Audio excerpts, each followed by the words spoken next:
Redditors who knew men caught on to catch a predator before the show. What were they like? I knew the cop from, I think, Florida, Alabama, that was arrested on the show. He had guns and rope in his vehicle when he went to meet the girl. Super creepy stuff. When he was a sheriff's deputy in Florida, he would come into my job frequently. So, I didn't know him on a personal level, but I did talk to him on a regular basis. He was a really nice, respectful guy. He seemed to be a good cop too. I was shocked when I saw the episode. You never really know what goes on in someone's bedroom. Here is part of the episode. https u2.be/83boacfp9a. Oh, I can actually answer this one. He legit was always trying to sleep with men that were way too young for him, albeit just barely legal. And we made jokes all the time to him about how he was going to wind up on that show.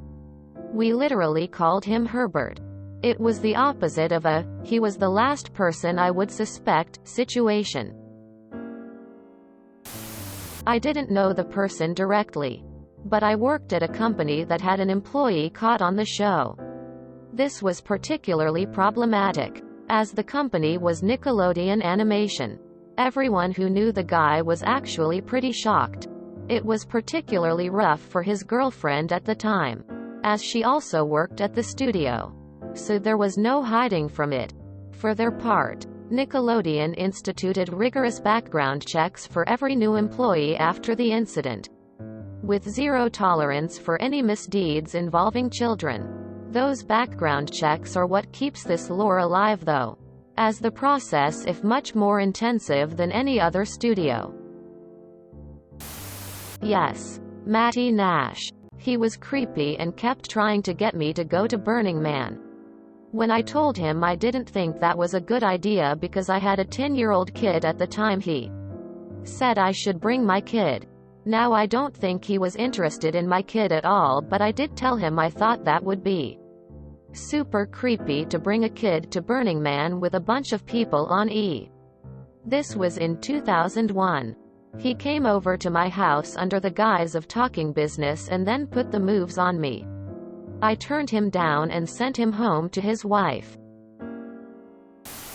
I fortunately don't know any predators, but I did work with a young woman who had worked on the show. She did the post-production voiceovers for the catfishing texts between the detectives and the predators.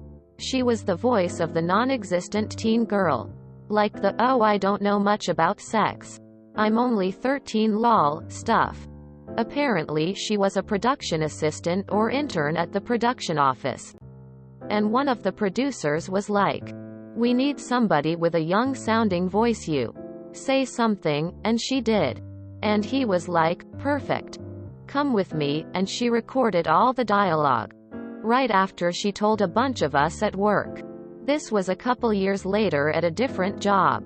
I went home that night and watched an episode and could tell it absolutely was her voice. Hilarious. I was one dude's raw in university. He was a seriously weird dude, but was relatively friendly. Came out to all of the campus events, and was not suspected of being a predator at all by any of us in the dorms back in those days. He was busted on TCAP about 2 to 3 years after I graduated. So probably sometime 2003 to 2005. Alright, I actually knew a guy who ended up getting caught on TCAP. We were not super close or anything, but we took a few classes together and had labs together. To give you some time context, I would have met him originally in like 2001 or 2002. It was my senior year in high school, but I was taking a community college physics class. He was 1 year older than me, having just graduated the year early. He was born in '83. I was born in '84. I didn't really get to know him very much in that course, but I did in a later that I was taking in like late 2002 or early 2003. I knew him from physics classes. Nothing else. I remember we were in the same lab group, so we were spending 3 to 4 hours at a time working on some lab project. He was an immigrant from India. And a rather small man. Very thin and fairly short. He was a Sikh and kept his hair covered. His English was pretty good though. You can just sort of tell. This guy was the type of guy who had no luck with girls. Like zero. Which is really common for a lot of dudes at this age though, but this was like worst case scenario for a guy. He had no attention of any kind from women. And we are in a physics class. Awkward with girls probably explains the majority of young guys in that class at that time in our lives. One time he wanted to teach me a lesson about never meeting girls online. He told me a story about how his friend, figure similar situation, was trying to meet girls online, and then he met this one. She looked a little chubby in her face in her picture. But then he went to go meet her at the amusement park. And to his horror, it was a very obese woman. His friend had no idea on how to bail, so he just sort of went along with it. They went and did some rides. Then they got on the roller coaster, where when the ride ended she got stuck. And the ride operator was unable to help her. So they had to shut it down. Call in a technician who had to disassemble the ride to get her out. As he was telling me this story, he was laughing harder and harder.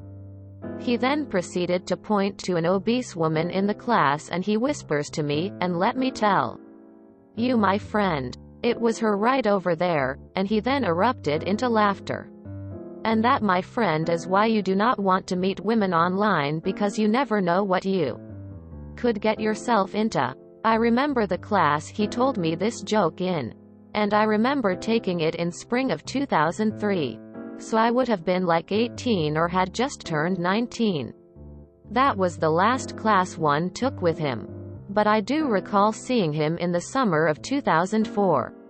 At a different school. When I was waiting for a ride home. In a parking lot for about a minute or two. Basically just said hello. Asked what we are doing at the place.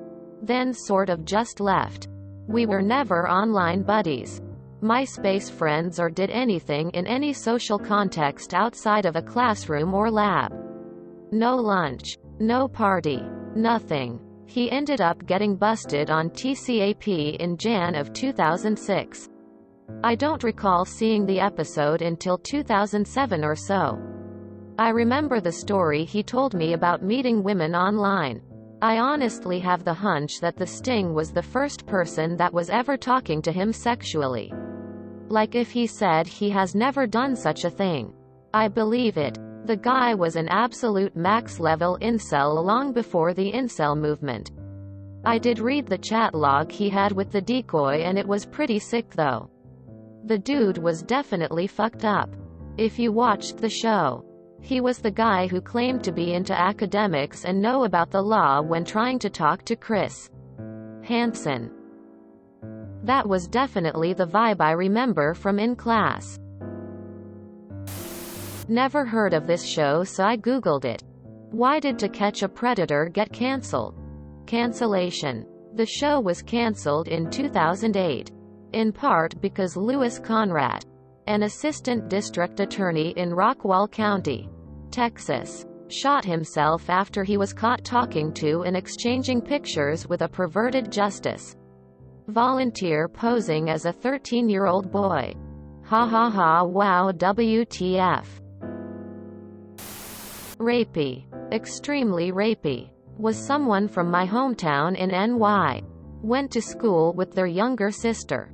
After he graduated high school, he did everything he could to hang out with much younger kids. Always wanted to buy booze for us or roll up a joint and smoke us out in his van. Never touched me, but there were rumors of him molesting a 12-year-old in sleepaway camp.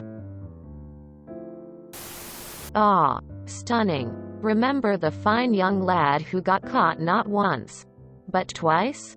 Went to my high school. Had a class or two with him. Ever knew one of them. But a guy who sat behind me in high school Spanish ended up being locked up for making child porn. He was a weird guy. Like, almost normal but just real awkward socially. Weren't on to catch a predator, but my ex-stepdad was a pedophile. Before he went to jail for his third time. My mom didn't know when she married him. We would see his family a lot. His brother was always very nice and liked having us over. They would sometimes get weird with each other and his brother would make comments about my body. Every now and then. After my ex-stepdad went to jail, his brother was caught on an online chat sting. He somehow got my contact info when I was an adult and thought it was appropriate to tell me he was attracted to me when I was 12. Weirdly, they both didn't like each other being alone with young girls and at least once referred to the other one as a pedophile. I was too young to really understand it back then. He was never on the show. But I know a guy who got busted for molesting at least one little boy at the daycare he worked at. Didn't know him particularly well. Just saw him from time to time at Yu-Gi-Oh! Regionals and shit. He was good friends with this creepy juggalo guy and both thought they were hot shit and constantly talking down on people. I never particularly liked either. But the eventual molester was mostly under my radar.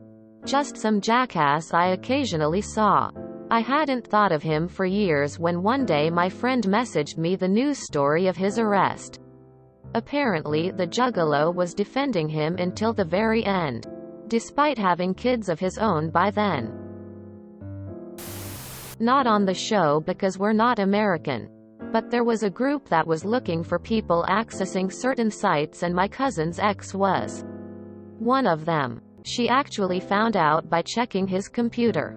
But it was horrifying to her. I was a kid around this time. So what I remember from him is that for the most part he was quiet. One thing is, in our culture we kiss each other's cheeks as a greeting. But when I did it I think I missed or something. Don't remember exact details. And the whole family laughed lightheartedly. I looked back at him but there was this weird look in his eyes I couldn't exactly understand as a kid, which freaked me out immensely. I remember kind of running away in a weird embarrassment afterwards. But it's a memory that stuck to me for my whole life. A few years ago my cousin confessed about why they really broke up all of those years ago. And I just remember that specific moment and felt so scared like I did as a kid. It's a face I don't think I'll forget. He wasn't on the show, but went to middle school and part of high school with a guy who went on to rape a 12-year-old girl. We went to school out in the middle of nowhere. So everybody knew everybody. He always seemed normal enough, if a bit quiet. Very tall guy. What I do remember is that he dated another girl in class for several years. The relationship was unusual since most relationships at that age averaged about 2 weeks. I remember her being very quiet, and always seemed to be a bit depressed. They finally broke up when he moved away. Amazingly, she became much more cheerful after that. It was only then that I realized she was cheerful before too. But changed once they started dating. I had my suspicions that there was something bad in their relationship. But I never pried into it. Fast forward years later, and I got the news through the grapevine about what he'd done to some poor girl. This is hilarious actually. My HSBF's older brother was on. I remember being in 7th grade and this dude, who was 6 years older than me, trying to get me and my cousin to go ice skating with him all the time or hang out at the firehouse. He was every bit the creep and I believe had statutory rape charges prior to being featured on the show. No surprise seeing Chris Hansen call him into the living room tears of joy. These Ask Reddit questions are getting so niche. I love it. My cousin wasn't on the show but was caught in a similar situation where he was texting a young Girl and Leo's took over her phone and set up a meeting with him. He's been in the pen for close to 10 years and up for parole soon. His daughter and stepdaughter have filed SAW charges against him, so hopefully he'll never get out. Growing up, he was a complete weirdo who picked his nose and ate it in middle school and high school. Edit. I deleted the nerd reference because that was unfair and he really wasn't a nerd. Just a very odd individual. Well, he 40s at the time. Wasn't on the show, but he was busted in a police sting. Thought he was meeting a 14-year-old girl at a park and he had a bag of lingerie for her. He had been chatting online with an officer posing as the 14-yo. Creepy stuff. Anyway, he was part of my friend group at the time. I wasn't super close with him, but I had spent some time around him in pretty normal group activities. He was a bit weird, but most of our group was, so he didn't really stand out. He would make some pretty odd comments about women, and especially younger women, at times, and usually get mocked for it, but I don't think any of us thought he'd do anything like he did. He was married, happily to the best of my knowledge, and had a really good government job. When news reached our friend group, it was a pretty big shock to all of us, but it definitely brought to mind some of the weird shit he used to say. Pretty sure everyone pretty much immediately blocked him on social media. I don't know how much time he spent in jail, if any. I know he lost his wife and his job. Last I heard, he had moved across the country. He doesn't come up in conversation much anymore, but anytime he does, we refer to him as pedophile Bob. Okay, so he wasn't on that show, but a Facebook group of hunters outed him. This lad was in my rugby team. He was weird. Just straight up weird. But in a way that made you feel sorry for him, being a progressive group of lads and inclusive too. Everybody. We welcomed him into the team. Made him feel part of the group. He was always scruffy. He looked like a worm. He was the type of kid that at school bullies would have wet dreams about. But like I say, our team prides itself on having a place for everybody, just not him anymore. Then this video circulates on Facebook where he's been outed and admitting to messaging what he thought was a 13-year-old girl for sex. Nobody was surprised, but everybody was sickened. If you enjoyed this video, please check out our playlists full of similar content. Epic Ericast is like doom scrolling for your ears. Please like, share, and subscribe.